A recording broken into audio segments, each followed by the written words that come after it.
I love my HBCU.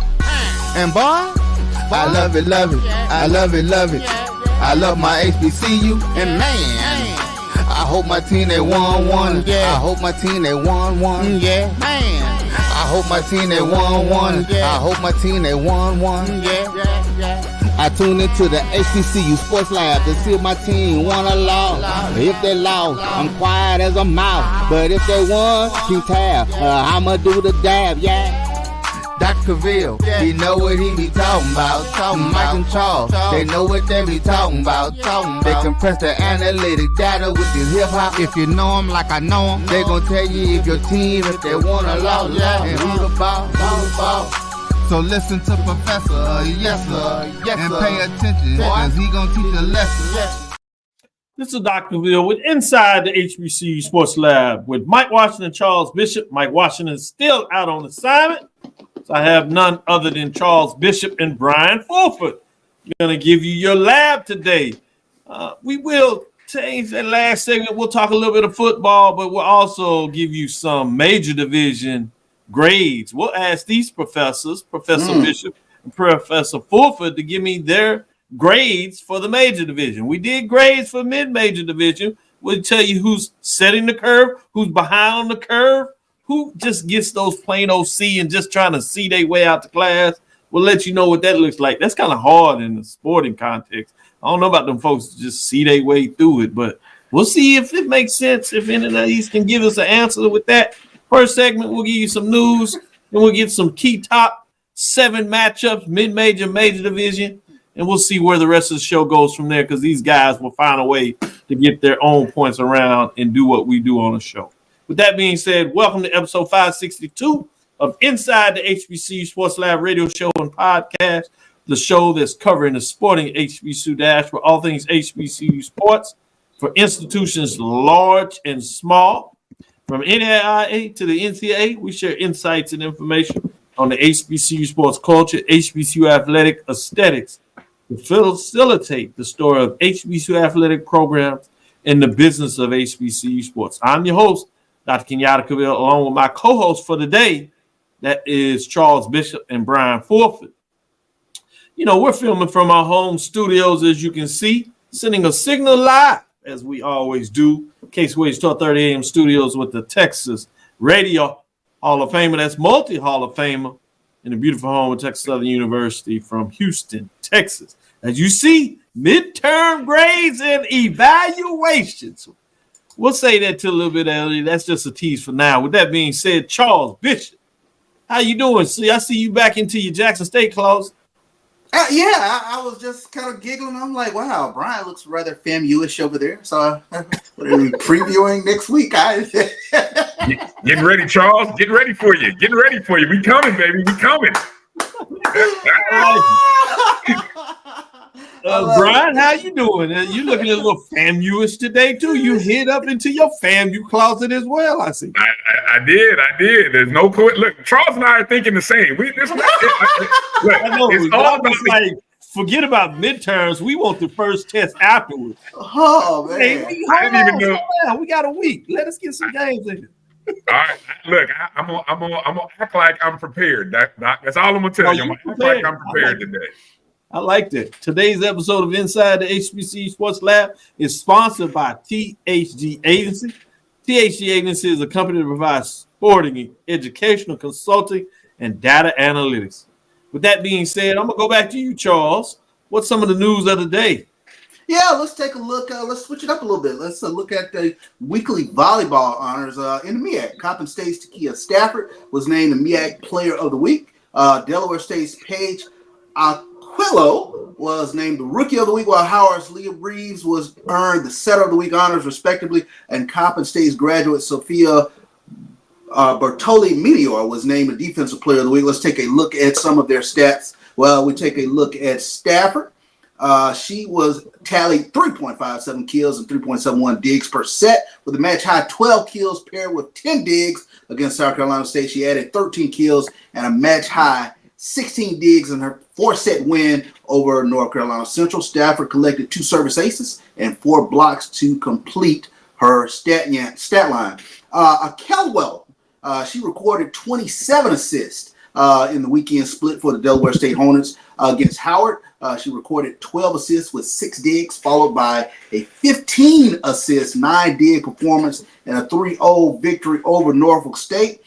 We take a look at Reeves, average 9.17 assists per set, totaling 55 assists in a 2-0 week for the Howard Bison. In the match against Delaware State, Reeves collected 25 assists with 4 blocks, 3 service aces, and 5 digs. She also added 30 assists, 3 blocks, 1 ace, and 4 digs against Maryland Eastern Shore. Tremendous stats for your MEAC volleyball players of the week. Some people in the MEAC volleyball getting it done, I see. Kudos. Yes, Oh, look at that. Nice update. Appreciate you, Brian. Showing out. I see your skills. Let me go to you, Brian, and see what direction you want to go for your news of the day. Well, while we're giving love to the MEAC, I thought I'd go to another sport that is on the court, the basketball court, as the MEAC announced the 2024-25 Women's Basketball Preseason Awards presented by Nike. Norfolk State grad guard Diamond Jones was named the Mid-Eastern Athletic Conference Women's Basketball Preseason Player of the Year presented by Nike. Norfolk State and Howard as the preseason favorites to win the MEAC. Saw a lot of conversation happening online as to whether that's just chalk or whether the voters, who of course are the SIDs and the coaches, whether it was just kind of standard, like, hey, these are the 2 best teams from last year. They've been the best 2 teams over the last couple of years, and so they will be the best 2 teams again. So maybe all of those are true. Johnson was the 2023 MEAC Newcomer of the Year and the MEAC Basketball Tournament Outstanding Performer. She led the MEAC in scoring, averaging 20.2 points and steals with 3.8 to go along with 5.4 rebounds and 2.9 assists per game. She recorded a 43.3% shooting percentage from the field and 38.3% from the 3-point arc. She received 5 weekly MEAC honors, posted 2 30-point scoring games and a career high 32 against Morgan State. She set a new MEAC tournament single game scoring record with 30 points, 11 rebounds against Coppin in the conference semifinals. Norfolk State, they are the 2-time reigning MEAC champs, and they received 11 of 16 first place votes. Howard picked up 5 first place votes. But based on the scoring, obviously this is what you have to consider, how people rank.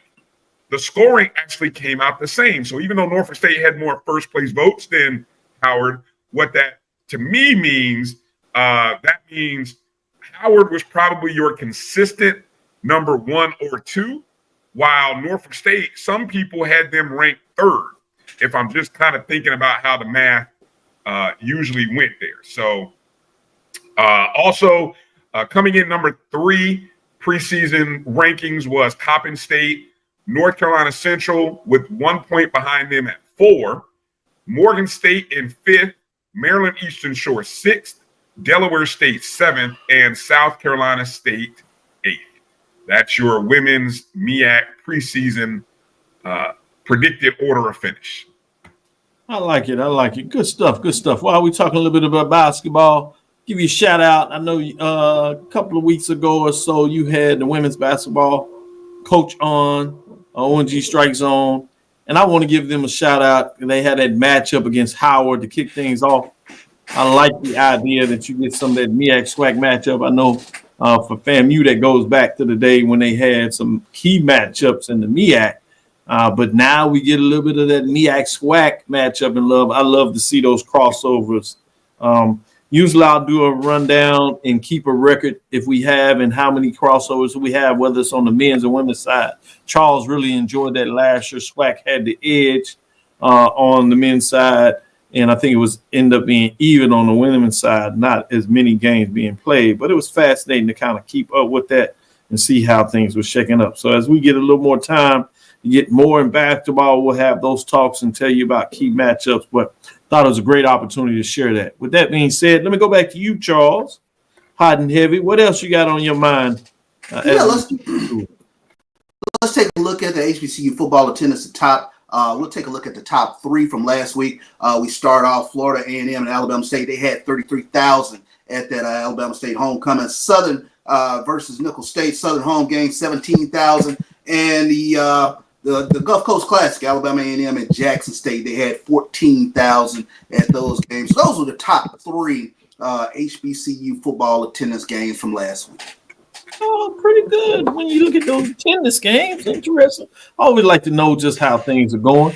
Last one for you, Brian. I'll let you send this before we get into the break. What other news you wanted to share? Well, I will. And I saw Coach Green ask, did we see the HBCU AC men and women's basketball order of finish? So I will pull that up, and I will give the predicted order of finish in I guess we can say this is the inaugural season. Yeah, for the HBCU AC. Rebranded. I love rebranded conference, exactly, formerly known as the Gulf Coast Athletic Conference. For those who might have missed the memo, the men's preseason predicted order of finish starts with Philander Smith picking up 4 first place votes, 140 total points. Tougaloo College coming in second, also picking up 4 first place votes. Talladega College in third. Dillard University came in 4th, but they also had 2 first place votes. Stillman College came in 5th with 1 first place vote. Southern University of New Orleans, aka SUNO, came in 6th. Wiley University 7th, but got 1 first place vote. Russ College coming in 8th, Fisk University in 9th, Voorhees University in 10th, University of Virgin Islands in 11th, Wilberforce University 12th, and Oakwood University in 13th. And yes, just in case you didn't know, 13 teams in the conference. That's really a nice number here. For those of you who might not be familiar. Let me see if I can quickly pull up the women's, because I want to give the women predicted order some love here. No doubt. The women's predicted order of finish, of course, Rust was the defending champions, I believe, formerly of the GCAC. But this year, the preseason number 1, looks like one school is taking home both preseason predicted order of finishes, as it's Philander Smith University. Oh, predicted order in first with 7 first place votes. Fisk University predicted second with 2 first place votes. Stillman College in third with 1 first place vote. Dillard University 4th. Oakwood University in 5th, receiving 1 first place vote. Tougaloo College in 6th. Talladega College in 7th. Russ College in 8th, but receiving a first place vote. Voorhees in 9th. Wiley 10th. SUNO 11th. How about this? Wilberforce in 12th, but they got a first place vote. Go figure that. And then the University of Virgin Islands, somebody's really high on Wilberforce women. And the University of Virgin Islands came in last. So that is your women's basketball predicted order of finish in the HBCU AC. Go ahead, Charles. Yeah, we can't make it hard in my household. I need Russ to be a little high up than that 8. You know they lost the coach. Yeah, I know. I know. That's why I looked around like, uh-oh. Well, last shout out before I go to the break, promise you, I did get a breakdown on the men's side. We'll go get you the ones on the women's side. We have some MEAC SWAC matchups. I'll throw Tennessee State in there.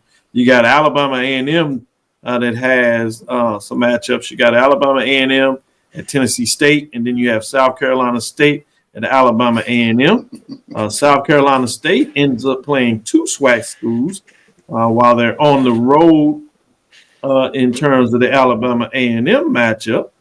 They're also on the road against Bethune-Cookman. So those are your 2 matchups on that side of it. And then you have the Chris Paul Classic, which comes this year in terms of essentially a MEAC SWAC matchup on the hardwood, if you would. So that'll be fascinating to kind of see what that looks like. That comes in a little bit in the December window where you have Norfolk State versus Alabama State, and you have Delaware State versus Grambling State. So we'll see what that looks like on the men's side, but giving you a little bit of your basketball fix, because in terms of what Charles is talking about and Bryan and those teams on the list, he's sending some of them folks to go start focusing on basketball. So we thought we'd give a little love before they gave out their preludes to who got those F's and F squares, as I like to get. With that, we'll take our first break, come back on the other side. We'll talk about some of these key matchups. We're going to the mid-major division. We have some top 7 matchups. We're going to stretch it for those that are coming in on the outside receiving vote. So we'll look at the top 10 programs, if you would, and what kind of matchups we have key, which means we get a chance to bring in some key SIAC matchups. With that being said, we'll be right back on the other side. If you think all pads are exactly the same, think again. This is Always Ultra Thins reinvented with the Always Triple Protection System. This pad wicks gushes 90% faster, absorbs even more so you can feel dry, and locks odors in. Rethink your pad for up to 100% leak-free and odor-free comfort with the totally reinvented Always Ultra Thins. This is always like never before. The Cuvée Group is a Florida-based marketing and training consulting firm. We help businesses communicate to their target audience and engage them in conversation. We also help to expand their audiences, which will ultimately result in growth for those organizations. In addition to being a certified constant contact specialist, my colleagues and I are also certified in John Maxwell Leadership Principles. We use these proven principles to conduct workshops, training, and private coaching sessions for individuals and companies looking to take things to the next level. Contact us to schedule a free consultation. Issues today, don't delay, call Cuvée. Nope. Nope. Come on, him? Ooh, I like him.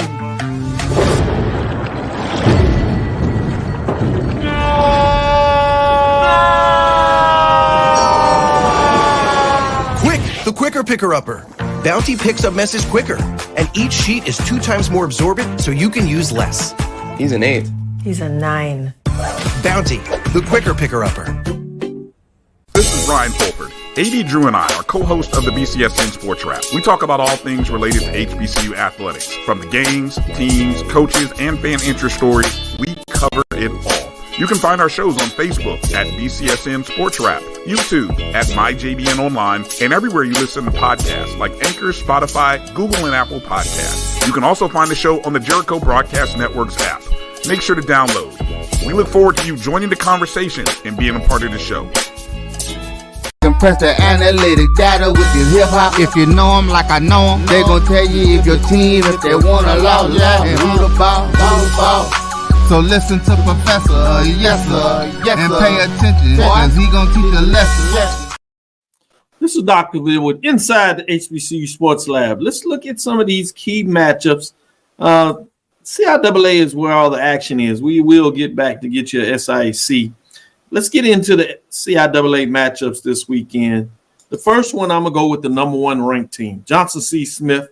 They're at home, and they take on Shaw, the number 5 ranked team. This is a 1 versus 5. Yes, Shaw coming in at 4-2, 2-1.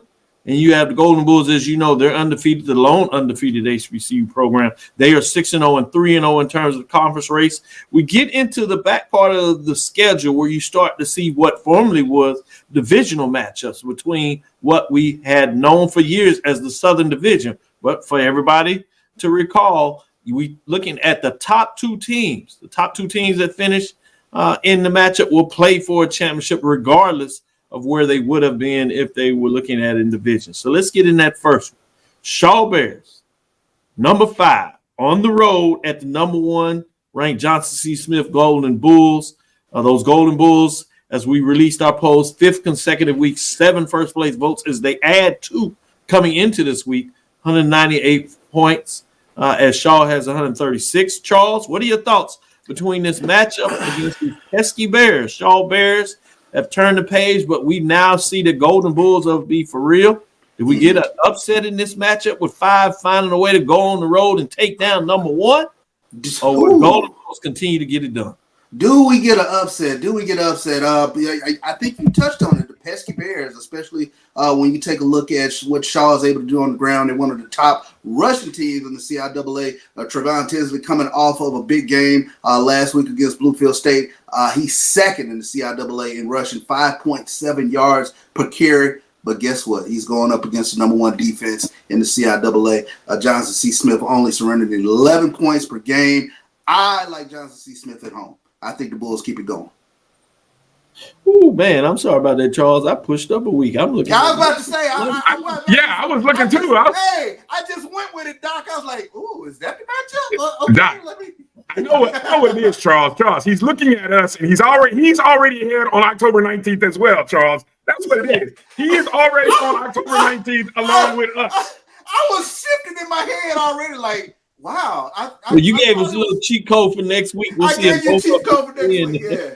The matchup we want to talk about in terms of Shaw is them going on the road to Winston-Salem State, which is still a top 7 matchup. Yeah. Let me reset this up. Winston-Salem State has fallen 1 spot as they had a tough loss this week, so they need to find a way to bounce back. That loss to Virginia Union shouldn't surprise anybody as Virginia Union continues to move up, but you have Shaw sitting at number 5. So this is a 4-5 matchup. Told you that Shaw is 4-2, 2-1. Well, guess what? Winston-Salem State, the Rams are also 4-2 and 2-1. So let me go back and let you give your updates. You talked about Shaw, but look at it in terms of the Rams and Winston-Salem State. What do you think about this matchup where there's really not a lot of dentures, whether it's the records or in the rankings? Yeah, and the reason why I like Shaw in this game is, as mentioned, I do like their ability to run the football. Trevon Tinsley last week, huge game, 11 rushes for 125 yards against Bluefield State. He is the second leading rusher in the CIAA. I say Shaw goes on the road and they get a squeaker by just a little bit over Winston-Salem State. I'll take the Bears in this one. Interesting. Bryan Fulford. Now what do you say about this 4-5 matchup? Top 7 teams are getting it done. What do you think? Is it too early to call this an elimination game? Ooh. I don't think it's necessarily too early for that. I mean, there's a lot on the road. You can't afford to fall down. Do you still have room to maneuver if things play your way? But I agree with you because not only do you have fall 1 loss back, but you got to remember now you lose the head-to-head match. So essentially 2 games. Exactly. And other 1-loss teams, the surprising Livingstone Bears, Fayetteville State, Virginia State, all teams who will have, and again, this is all, look at all these teams from the South Division, Livingstone, Fayetteville State. I mean, that's all Southern Division teams. So those teams all play each other. Now, and then Johnson C. Smith. So in the standings, 1, 2, 3, 4, 5, 6, 5 of the top 6 teams in the standings, excluding Virginia State, are all teams from the Old South. Right. Which means because the scheduling necessarily didn't change, that means they play each other. So, yeah, it's a great matchup. Should be an exciting game, but the loser is going to have to do a whole lot of praying, and they sort of lose control of their own destiny to some degree. Right. Good stuff there. Johnson C. Smith, I talk about that. I throw it out there. They're on a bye week, so it's going to be interesting to be undefeated. I know you're winning like this, you probably want to keep playing, but they certainly get a chance to rest up some folks with injury to go down the stretch, which I think will benefit them. But with being said, you also talk about Fayetteville State. Well, we have a top 10 matchup. If you look at those teams receiving votes outside of the top 7, we essentially have Fayetteville State, the Broncos, sitting at 10. They're 3-2, 2-1. But guess what? They take on a red-hot Livingstone Blue Bears that jumped in the top 7 this week that were not ranked last week. First time of the year, they're at number 6, and they get a chance to make a statement against a team that's just on the outside that believes they should be there instead of them. But the Livingston Blueberries come in at 4-2, 2-1. Let me stick with you, Bryan, since you brought up Fayetteville State in terms of now you give you a chance to talk a little bit more about these Broncos. What do you think about this matchup and those Blue Bears that are playing some really good football? Biggest game in Livingstone history this century. Oh wow, nice. I mean, am I? I think that's about right. No, I think that's about right. Yeah, at a minimum. I know a little bit of history to know there hadn't been a lot of winning at Livingstone. I know enough so whether it be the last decade or this century, obviously, tongue in cheek there, we're only 20 something years into it. But look, they've got the beast of the South coming in Fayetteville State. They have owned this division for the last 7-8 years probably. So here you are, you got a home game. There should be a great crowd. And if I'm not mistaken, it's homecoming. Because I think it's homecoming. I got a young man who went to my high school that's now running track at Livingstone. And I remember I saw him earlier, and I think he was saying this week is homecoming. So what a great atmosphere it should be in Salisbury, North Carolina, as they welcome Fayetteville State. I just want to see how they handle the challenge of this matchup, because Fayetteville State's been here before. They're the standard. They've been here before. There's nothing new in that program that's going to be shocking. The question is Livingstone ready for this? I like the way you set it up as Fayetteville State has been here before, and then you put in the added twist that it's homecoming. Charles, what do you say about this matchup that essentially features 6 that just jumped into the poll, as I said, versus Fayetteville State? A lot of teams that would thought that they would have been on the move. They're on the outside looking in, essentially at number 10 receiving votes. Again, what do you think about this 6 versus 10 matchup? I think Bryan knocked it out the park when he said Fayetteville State, they've been here before. So the moment will not be too big for them. I look for them to be the homecoming spoilers. I'll take Fayetteville State on the road and get this W. Sticking with you, Charles, let's go into the SIAC. We have essentially what we would call a top 10 matchup, if you would allow me to do it. Both teams are receiving votes, so they get a chance to make a major statement and then maybe to fight themselves to get potentially 2 teams out of the SIAC in the top 10s. That's to make sure that Clark Atlanta, as they play in the team outside of the top 10 in their matchup, so you would think they would bounce back. That is against Central State. So we'll let that move on. Let's look at this matchup that is Albany State. They're essentially at number 8 receiving votes. Golden Rams are 3-2, 3-0, while Miles Golden Bears essentially at number 9, 3-2, 3-0 as well. More importantly, for I'm sure most of the coaches, is the fact they want to remain undefeated in conference play. Who in your mind will get that done this weekend? As Albany State, if they do it, they have to go on the road into Greater Birmingham, Fairfield to be exact, to make their statement in terms of the conference race.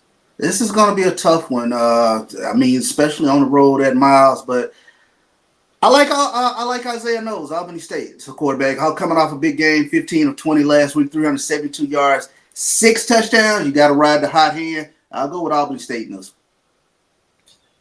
Bryan, Quinn Gray, you know a little bit about that head coach there when he was back in the day playing some quarterback for your Rattlers over there. But now he's leading the young men of the Golden Round at Albany State. But they're on the road taking on another Golden team. That's the Golden Bears of Miles. And Miles wants to make a statement in terms of them turning the page. What do you think of this matchup of conference undefeateds? And we know how tight this race is. Somebody's going to get a little bit of that edge and the head-to-head matchup to take it to 4-0. Which team do you say will get it done, bro? It's going to be hard to go against Albany State, even on the road. They have won the last 4 matchups, and the last 4 matchups have not even been close. Last year, 48-7. The year before that, 20-3. Back in 21, they beat them 31-0. And then also 31-3. So, obviously the 31-0 was in, I believe that was in the, maybe that was in the, I don't know. Might have been the conference championship game, kind of looking at the date. But they haven't been close. These games haven't been close. That's the one advantage Miles has this year. Obviously, it's at home, but Albany State has proved that doesn't really matter to them.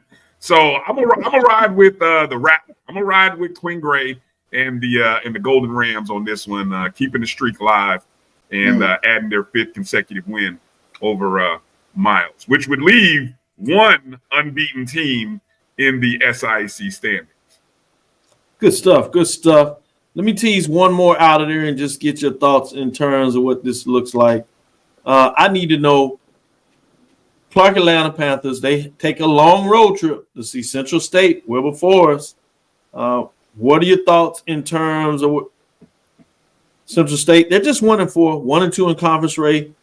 Does Clark Atlanta bounce back, turn that ship, and find a way to get on the road to get a solid win they need to stay in this conference race after starting off so hot? Bryan? I hope so.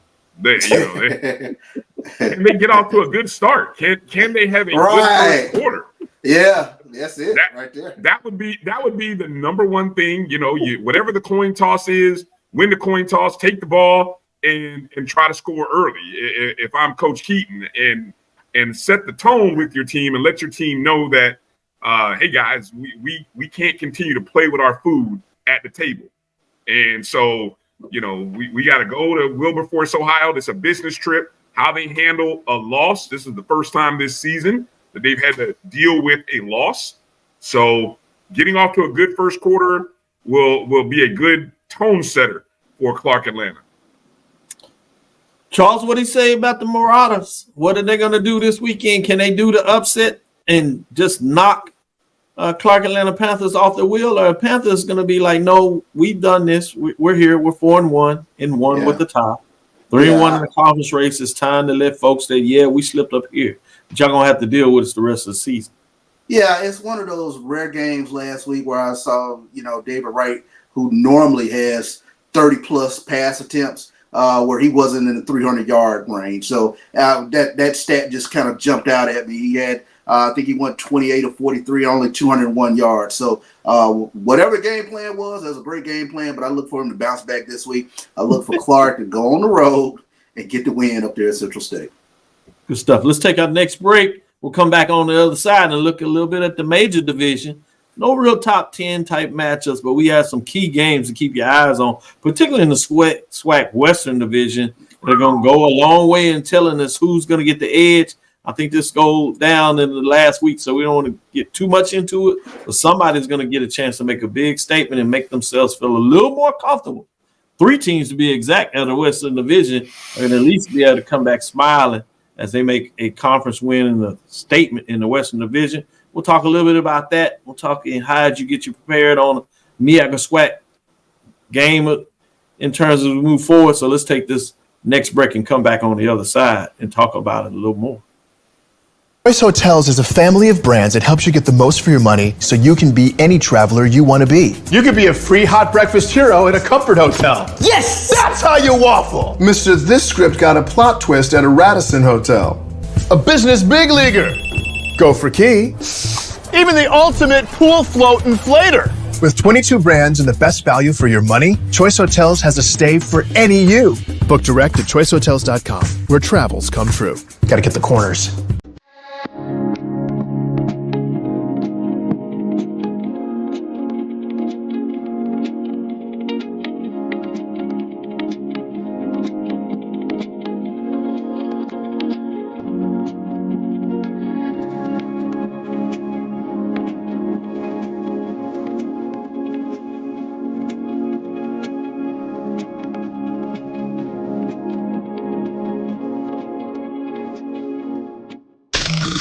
The human voice has always connected audiences with experiences. Major brands all across America have trusted Kever's voice time and time again.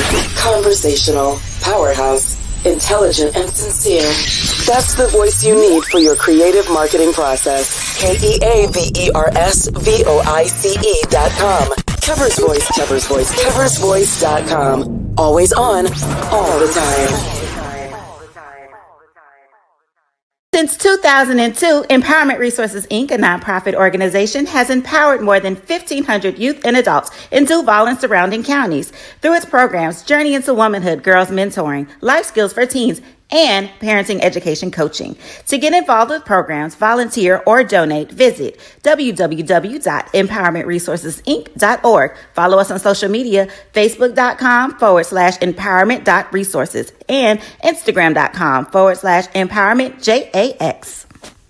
Troy, you work here? I'm never not working. Like Head and Shoulder Scalp Shield technology, up to 100% dandruff protection, even between washes. Never not working.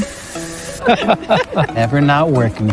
Never ever not working. Head and Shoulder Scalp Shield. Never not working. You're looking for the latest information on Southern University sports, the Southwestern Athletic Conference, and HBCU athletics. There's only one place to go.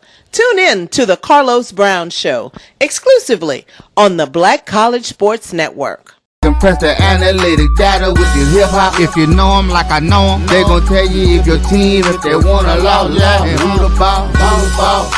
So listen to Professor, yes sir, and pay attention, cause he gon' teach a lesson. This is Dr. Cavil with Inside the HBCU Sports Lab with Professor Fulford, Professor Bishop, as they get into it. Let's start on the MEAC with these top 7 teams. And give me your general thoughts on these matchups. Number one, you have North Carolina Central Eagles. They host Lynchburg. I'm not sure there's much you can say about that other than that they can probably both name their scores. They just want to find a way to stay healthy. Is there anything that Lynchburg can do in that matchup, Charles? Get off the bus. But beyond that, it's about where it begins and ends right there for Lynchburg. Yeah, that'll be a pretty high-scoring affair for the Eagles in that one. So, Bryan? Don't let them put 65, 66, 70 on you, whatever. That would be my goal. You know, can we keep them under 60 points? I like that. They did it last week against Texas Southern. Yeah, Texas Southern have the kind of offense, though. That's the thing. They have the kind of offense that can score. I think Central has got the kind of offense that can score 60 to 70 points.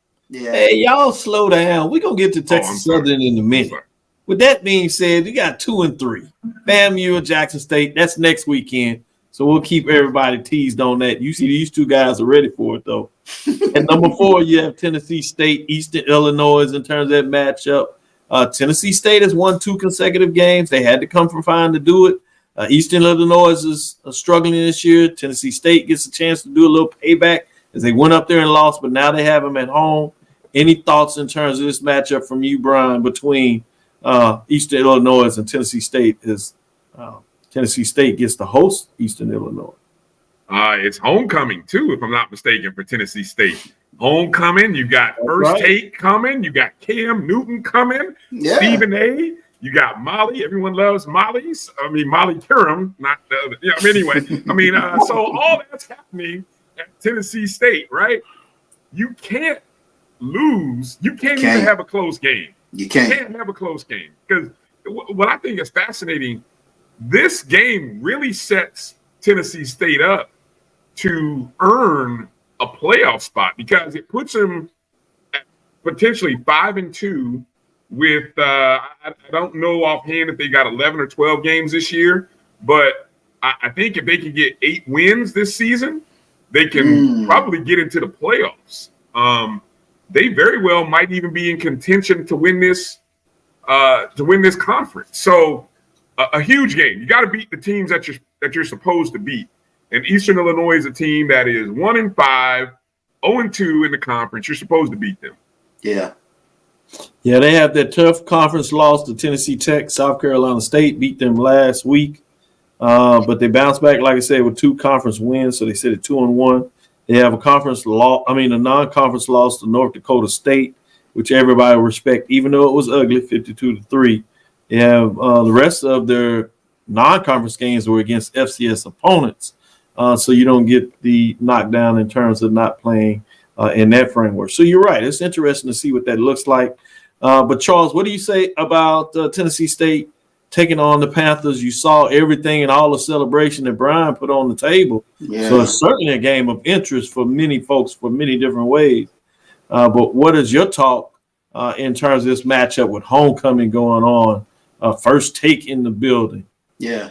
Oh, absolutely. I mean, with all the hoopla going on in Nashville this weekend, this is a huge opportunity for Tennessee State to really stamp themselves this upcoming weekend. Draylon Ellis, he has to have a consistent game. We can't have the sort of roller coaster Draylon Ellis in this game. Got to protect the football, but I do expect Tennessee State to take care of business. And like you said, Brian, kind of put themselves in the mix. You know, once we start getting toward mid-October in November, Tennessee State swoon kind of comes in there. But this could go a long way toward really seeing if they're for real or not.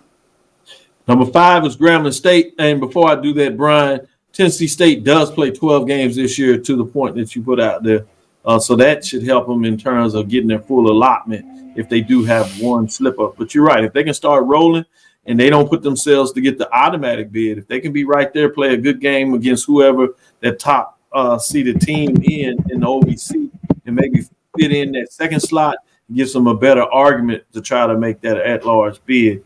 With that being said, at number 5, as I was saying, is Grambling State Tigers. We're going to save that as we focus on the entire West. We'll come back and pick them up first after we finish with 6 and 7, both out of the MEAC. That's South Carolina State, who had a big win last weekend. They're open this week, so we'll see what that looks like as they get back to it. But we have Morgan State in terms of them taking on Merrimack. Remember, Howard played Merrimack early.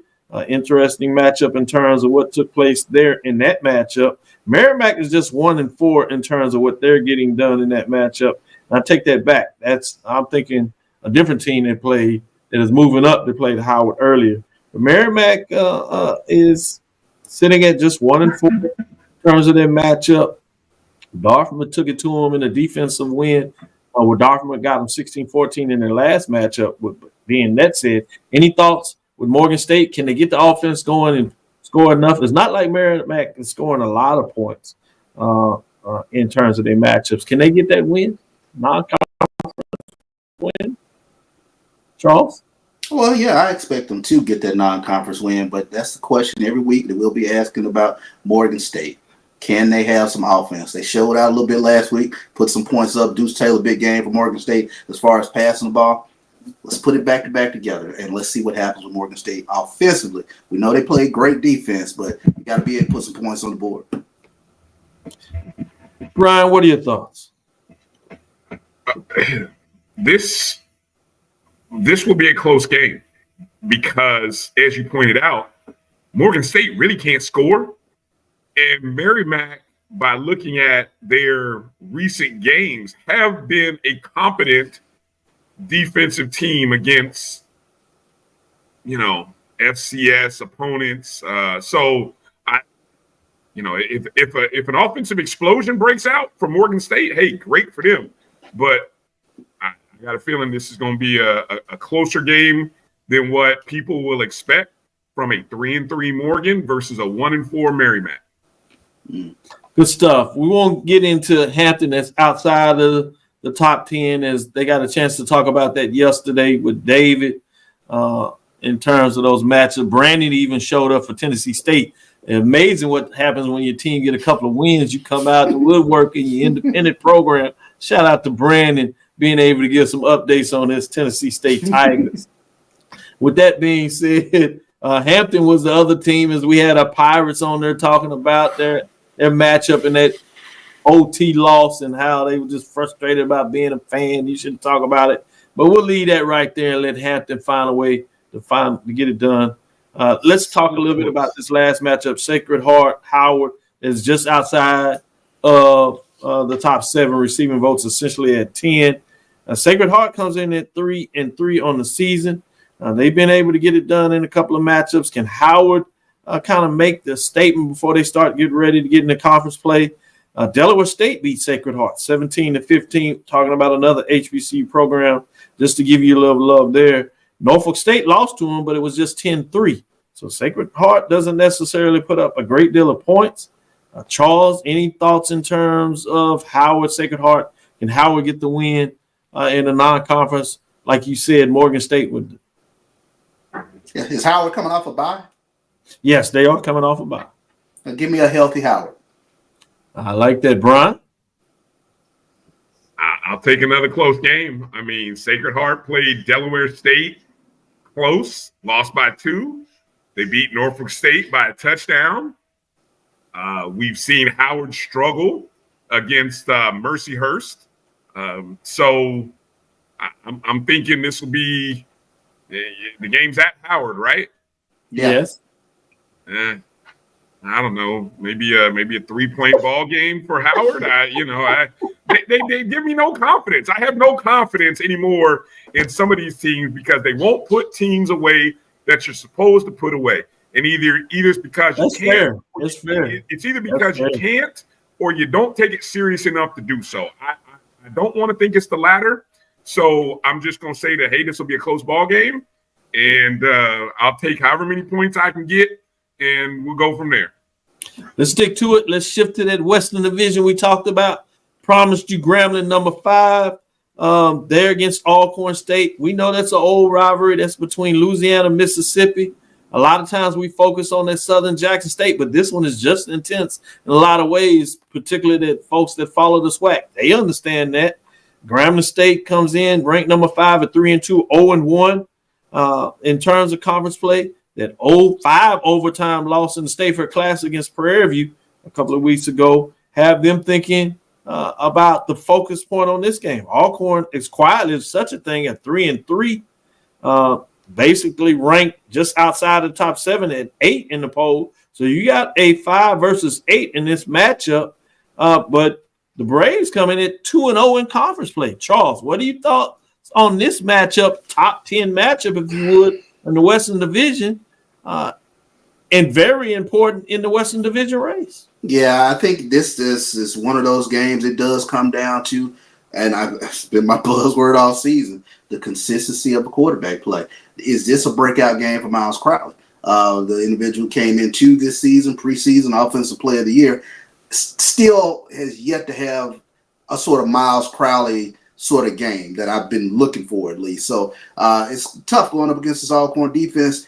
I'm going to go with Grambling in this game simply for playing in the hole. I like having that home field advantage going against Alcorn, but this is going to be tough because Xavier Vaughn, he is a handful to deal with. You know, he is a true dual threat guy. He can throw it. He rushed for over 150 yards last week against Pine Bluff. So this is going to be one of those old-fashioned SWAC shootouts. Might be whoever has the ball last who gets the W in this one. Heezy said BBB, Big Bad Braves. Big Bad Braves. You agree with him? Charles said no, they in the hole. Grambling's going to take Braves. No, we're going to get the first loss of the season. Go ahead, Brian. You wouldn't even give me a chance to suspend it. I hear you. I'm sorry. Yeah, no. It's good. You tell it how you feel it. No need for suspense if it ain't going to happen. Yeah, Big Bad L might be coming for Alcorn State. They haven't won at least now. If I go back and look at the data or look back at the history, I'm gonna just start with the last 5 years. The home team has won the last 5 years, and if I go back even just a decade, Grambling hasn't lost a game to Alcorn in this series. You can go a little deeper if you want, but I'll just keep it to the last decade. The last decade, Grambling hasn't lost to Alcorn. The last time they lost to Alcorn in the state of Louisiana, 2012. That was when it was in Shreveport. They lost by a point. So, that's just going back and looking at this matchup. So, Grambling doesn't lose in this decade or in the last 10 years. They haven't lost at home. And so, Peasy says 2006. I guess that's the last time that Alcorn has won. So, yeah. Hey, when you face those kind of uphill challenges, I'm not going off of it because, a lot of those players that it just kind of that self-fulfilling prophecy. Trust me, when you're in the midst of a streak, it's hard to get out of it. So give me, I don't know how many points I can get, but if I can get a field goal, I'm taking Grambling. Good stuff. Let's go back a day. Friday is the quiet matchup. Friday night, we get the Friday night lights in the SWAC on television. ESPN2, you got Prairie View at Arkansas Pine Bluff. Interesting matchup here. You got Prairie View that's coming off a big win a couple of weeks ago in conference play. Obviously went on the road last week, played fairly well for the first half, and then things got away from late in that game with a top-ranked, top 25 team in Prairie View's matchup last week when they took on, if you would, Incarnate Word. 56-28 was the final score of that matchup. With that being said, Pine Bluff, who's had some tough games. They played pretty well early, but can't quite get over the hump in terms of those FCS games. But they got a chance to make a major statement as they lost to Alcorn State Braves 38-28. So they can't afford to take another Western Division loss, but Prairie View can't either. So interesting when you look at this matchup in terms of both the teams coming in this matchup looking really needing to win. Prairie View is 2-4 overall, 1-2 in the conference play, with Pine Bluff is 1-4 overall and 0-1 in the conference race. Sticking with you, Brian, Friday Night Lights, somebody needs a win to stay at least an earshot in terms of the Western Division. What direction are you saying? What is going to happen in this matchup, Brian, for you? Well, I think UAPB is. I think that's the team that's playing with the emotions of losing. And I say losing a teammate to injury. A scary situation there last week.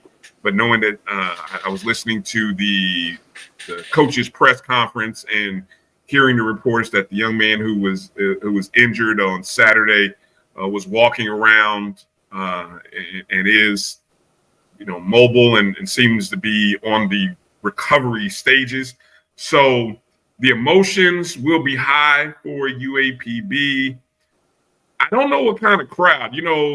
It's always interesting when you hear the coaches talk about the challenges of Friday night, and usually you would think there's the excitement of playing on national television, which this is a national televised game, ESPN2.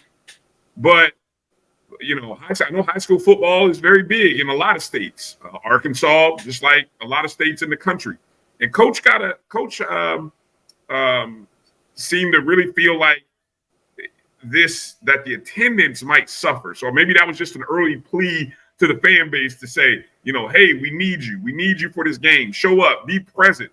And so if Simmons Bank is rocking and they have a good crowd, if they can convince some people to come out, I think they got a good shot at beating Prairie View. Matter of fact, I'm taking UAPB in this one. I think they can win this game at home, and I think they can beat Prairie View in this contest. He's taking the Golden Lions at home. Yeah, everyone keeps telling me they're gonna catch somebody. Everybody keeps saying UAPB is gonna catch somebody. Well, hey, maybe they catch the Panthers this week. Good stuff. Charles, what are your thoughts in terms of this matchup? I think UAPB, they are going to catch somebody, but I don't know if it's this week against Prairie View. It's now or never for Prairie View. They already have 2 SWAC losses. They have to play. I think it's huge for Prairie View. They have to match UAPB's energy. Like you mentioned, Brian, I think they are absolutely going to be keyed up for this game Friday night. I mean, all eyes will be on them. Emotional with regards to Mr. Knox, at least walking out of the hospital. And, UAPB's coach, I mean, he's a joy to listen to every Monday with regards to the pressers, good or bad. You always get something good with regards to UAPB. But I just think if Prairie View plays with that same energy that they played Grambling in that fourth quarter, in that overtime, I think Prairie View should get the win. The question is, Jaden Johnson, consistency. What do we get from the quarterback play from Prairie View? And can Prairie View get the rushing game up and going? I still haven't gotten anything from Connor Wisham thus far this season. Good points you make, both of y'all. Michael D. Jones, Mike Jones says it's interesting pick from y'all in terms of that Grambling Alcorn State matchup. Last one, Western Division. One of the ones I think could be most interesting game for various reasons. But that matchup between Texas Southern and Southern. Both of these teams come into a matchup. Texas Southern has a little confidence they tend to play with against Southern after winning over the last couple of years, even though they lost last year, was a close one. But then you get Southern that's trying to feel their way, come in this season with some expectation, had a big win over Prairie View, but then another tough loss in these matchups. But they're right there in terms of what this looks like in conference play. A lot of things on the line, something about that West Division. Southern comes in at 1-0. Well, everything else may be off the page. They're 1-0 in the division, 2-3 overall. Quarterback questions and everything. They still have a winless, not having a loss on the ledger in conference play. But they take on Texas Southern. They're sitting at 1-1. This is after opening up things against Prairie View, getting a big win, then taking a tough loss at home to Jackson State when they thought they might have a little momentum, but they sit at 2-3. They still think with 6 games remaining, they have a chance to be in the middle of this race. Charles, what do you say about this matchup against Southern and Texas Southern, particularly as you'll be on the call in this matchup? Yeah, I'll be on the call in this matchup, so I won't make a pick in this one, but I will say, just looking at the data, we wouldn't allow you to do that, Charles. Right. But just keep calling these games now. Right, exactly. No, I mean, Coach Dishman, he said he's putting this one on the defensive line in terms of their ability to get to whomever Southern starts at quarterback. We've seen them use 3 quarterbacks thus far this season. Consistency at quarterback play. I think Southern's is a different football team if Xavier Tset is healthy and able to play for Southern. Is going to make it difficult because of his mobility for Texas Southern. And question, same thing with Texas Southern. I think they're a different team if KJ Cooper happens to get playing time, if he's healthy enough to play against the Jaguars, because I think they are a different offense. They are a little more than one-dimensional versus when they have the freshman back there at quarterback. So it'll be a very interesting watch to see who is the healthy quarterback that plays for either team in this game, because I think it sets the tone. But I tell you what, Texas Southern's had some success against Southern recently. Southern got the one last year in overtime, huge win. Can Texas Southern get this running game up and going against this stout Jaguar defense, one of the better defenses in the SWAC? Brandon King said Coach Chris Dishman has about a thimble full of confidence. That's the intriguing way to put it. Brian, what do you say about this matchup? You know, one of the things Coach Dishman should have said to A.D. Granger was he should have begged for this game to be played in Arlington, Texas. Yeah. Because Southern had a 9-game winning streak in this matchup, and then all of a sudden the game moved to Arlington, Texas for back-to-back seasons. And guess what? Texas Southern won. You know, so if I'm Coach Dishman, I'm looking like, why are we playing in the shell in Houston? I'd rather be going to Arlington. Doc, you can give me the background on that. But that's what I'd be asking for if I'm Coach Dishman. I like it. But Southern lost a game 51-7 at home in front of alleged 17,000 fans. Now, I don't think 17,000 stayed after the first quarter. I don't even know if 17,000 got into the contest in the first quarter. But when you lose 51-7, I don't care what you tell me the next week about, that was a non-conference game, blah, blah, blah. I'm looking at you like y'all lost 51-7 at home to a team that at the time was 1-3. So I'm supposed to buy into you just coming back the next week and being all ramped up to take on Texas Southern. Give me Texas Southern in this one. I'm sorry. Give me Texas Southern. And the thimble of a quarterback. I don't care. Put in 2 quarterbacks. Coach Dishman can run 2 quarterbacks. Give me Texas Southern in this one.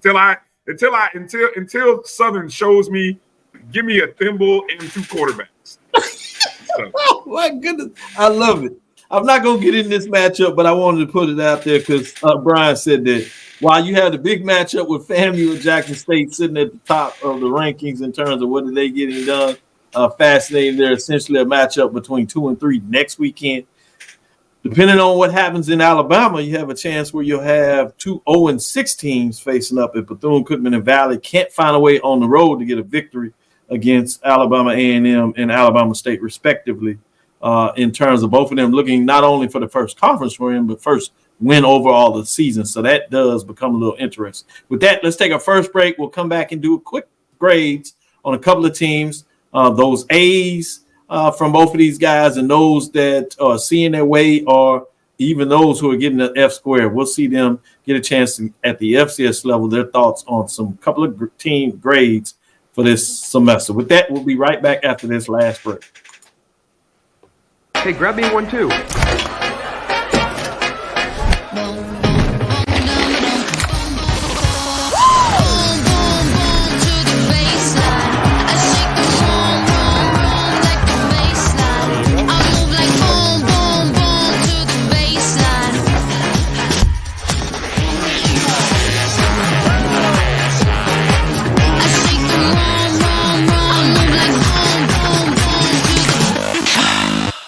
Bryan Fulford. AD Drew and I are co-hosts of the BCSN Sports Lab. We talk about all things related to HBCU athletics. From the games, teams, coaches, and fan interest stories, we cover it all. You can find our shows on Facebook at BCSN Sports Lab, YouTube at MyJBN Online, and everywhere you listen to podcasts like Anchor, Spotify, Google, and Apple Podcasts. You can also find the show on the Jericho Broadcast Network's app. Make sure to download. We look forward to you joining the conversation and being a part of the show. This is the Dean of the College of HBCU Sports, Kenyatta Cavil of Dr. Cavil's Inside the HBCU Sports Lab with Mike Washington and Charles Bishop. Come mix it up in the lab where the course lecture is in session every Tuesday from 6 o'clock p.m. Central Standard Time on Facebook Live, YouTube Spreaker, or the BCSN app, as we discuss all things about the HBCU sports culture, including exploring the week that was in the sporting HBCU diaspora, as well as the upcoming week of HBCU sports. With me, the Dean, the College of HBCU Sports, on Dr. Cavil's Inside the HBCU Sports Lab with Mike Washington and Charles Bishop. Course lecture dismissed. Choice Hotels is a family of brands that helps you get the most for your money so you can be any traveler you want to be. You could be a free hot breakfast hero in a comfort hotel. Yes! That's how you waffle. Mr. This script got a plot twist at a Radisson hotel. A business big leaguer. Go for key. Even the ultimate pool float inflator. With 22 brands and the best value for your money, Choice Hotels has a stay for any you. Book direct at choicehotels.com, where travels come true. Gotta get the corners. You're looking for the latest information on Southern University sports, the Southwestern Athletic Conference, and HBCU athletics. There's only one place to go. Tune in to the Carlos Brown Show, exclusively on the Black College Sports Network. Compress the analytic data with your hip hop. If you know them like I know them, they gon' tell you if your team, if they wanna lose, and who the ball. So listen to Professor, yes sir, and pay attention, cause he gon' teach a lesson. This is Dr. Cavil with Inside the HBCU Sports Lab with Mike Washington and Charles Bishop. But right now I have Professor Fulford, Professor Bishop, and they're gonna give me some of their midterm grades. We won't exhaust it and go through all the FCS, but I want to ask Charles, what are some of the superlatives? Who has your A plus? You might even give a B plus. Who has stood out to you, either surprised you or living up to the hype in terms of the season? Who are you giving your A pluses to? Not really surprised me, but absolutely living up to the brand. It is FAMU. I think FAMU is definitely a solid A, especially. You take a look at that win over South Carolina State. That could prove to be a potential Celebration Bowl matchup. So we have a data point with regards to FAMU and South Carolina State. And that was impressive going into Montgomery last week to get a victory over the Alabama State squad. Granted, quarterback play subpar at Alabama State, but you still go in front of 30-some-odd thousand people, get the win on the road. Solid day for the Rattlers. I like that. Great points you make there in terms of that. Brian, I'm going to go to you, but I'm going to start on the opposite side. I want to see some of your bad grades. Who has disappointed you? Who has the D minus, F squared, if you would? Who is disappointing you, not living up to the hype, or maintains the fact that they just can't get right and on their second semester before they get put out of school because they won't live up to the grade average that they have to have in terms of having a 2-point-something GPA before they get put out and suspended a semester? So I won't go to the F squared because it should be obvious who those schools. If you hadn't won a game, that's like not even turning in homework. You know, I keep telling kids, I can't help you if you don't help yourself. If you don't turn in some homework, I don't know how to help you. But anyway, so those schools that have not won, you get that you get the F squared in my book. I don't know. When I think of teams that have underperformed, teams that are probably floating around C or D level, I'm looking at teams like, honestly, I'm looking at Alabama State, but I'm looking at Alabama State from the perspective of the opening game of the season, and how that whole game was managed. Horrible, absolutely, and it had carryover. Into the rest of the season. It affected their whole season so far, right? Yeah, exactly. I also think I'm a little down about Prairie View. I thought that's fair. I thought they would be a little bit better this season. You know, if I look over in the MEAC, would go. I'm gonna have to look at Morgan really, because I'm a little shocked that the offense is as bad. I thought it would be better, and yeah, I don't know. I can't look. I want to say Howard, but I don't know if I'm really surprised, because the one thing they were you know what? I would put Howard in the mix because they had a lot of returning pieces. They've got an all-conference defensive back, all-conference running backs, and they just haven't put it together. So that would be my disappointing teams. And I was just thinking here, I don't really have anybody playing at an A level. I'm being a little stingy with my grades this year. Even my beloved Rattlers, I can't give them an A. I can't give them an A, right? I mean, give them a good solid B plus, right there with Jackson State and North Carolina Central. B plus. These Rattlers, Central B plus, man. You got to take the red pen out of his hand, Charles. Charles, go to you. I need to get some of your disappointed. It sounded like you were going to go with Norfolk State. Are you going to put them out there? Any other teams that you got, as Brian said, that you C minuses, which means you still got to take the class over. You get a C minus. They don't let that count towards graduation. Or worse yet, you get the D, which really plummets your GPA. Or you're in my class where Brian said it, you just not even turning homework. You get that F squared. GPA can never recover. I mean, when you take a look at the expectations and the excitement around the Bethune-Cookman program going into this season, I think that's a severe disappointment. A huge loss to Clark at home, home opener. So that stuck out. That's true. Stuck out for me. I think the same thing can be said about Alabama State, although injuries are part of their storyline. But you know, the injuries have affected them essentially for the season. So you're getting sort of subpar quarterback play, and that was the big thing that we were looking at with regards to Alabama State going into this season. From the MEAC standpoint, I think the showdown games for Norfolk State, FAMU to start things off, and then the Circle City Classic game against North Carolina Central, they weren't able to show. So those are my disappointing teams.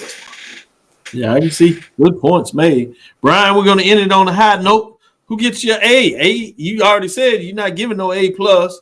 But any other team that you want to give your B, A minus at least, maybe B plus? Yeah, my B pluses go to North Carolina Central, FAMU, and Jackson State. They get my B pluses.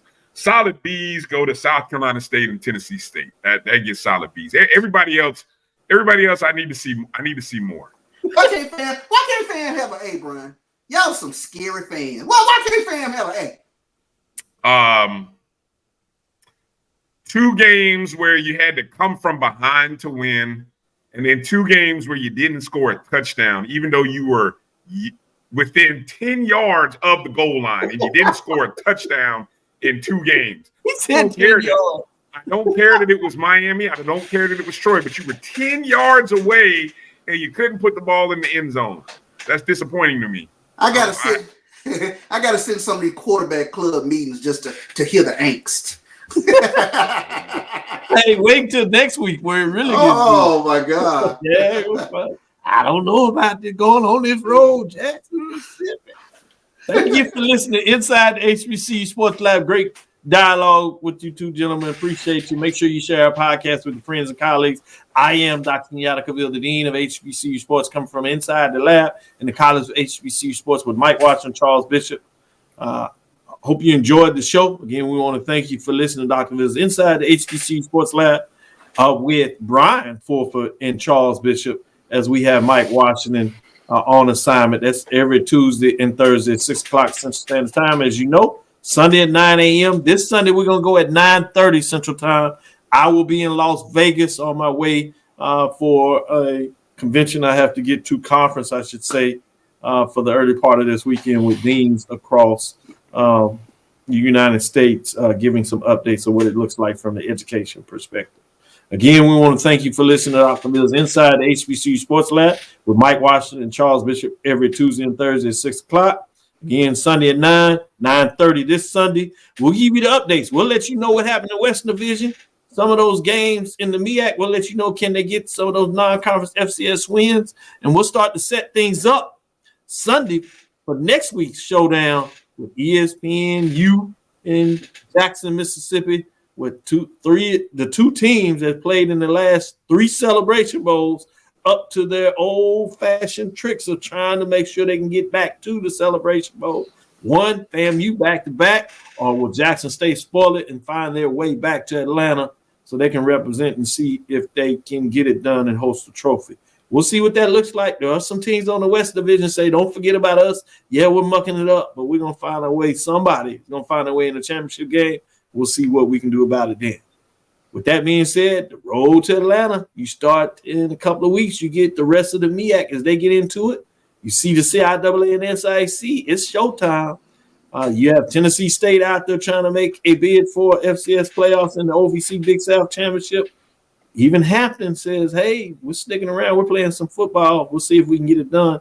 Maybe end up with that winning record. We'll see what that looks like in the Colonial, now called the Coastal Athletic Association. Follow me, Dr. Kenyatta Cavil, on Twitter, Facebook, and Instagram. That's DrKenyatta.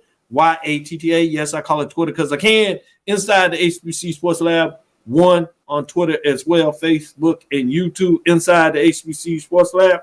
Dream big. Continue to move forward. We will talk with you soon. Charles? Of course. Bryan? Lecture. Dismissed. Again, catch us 9:30 Sunday morning Central.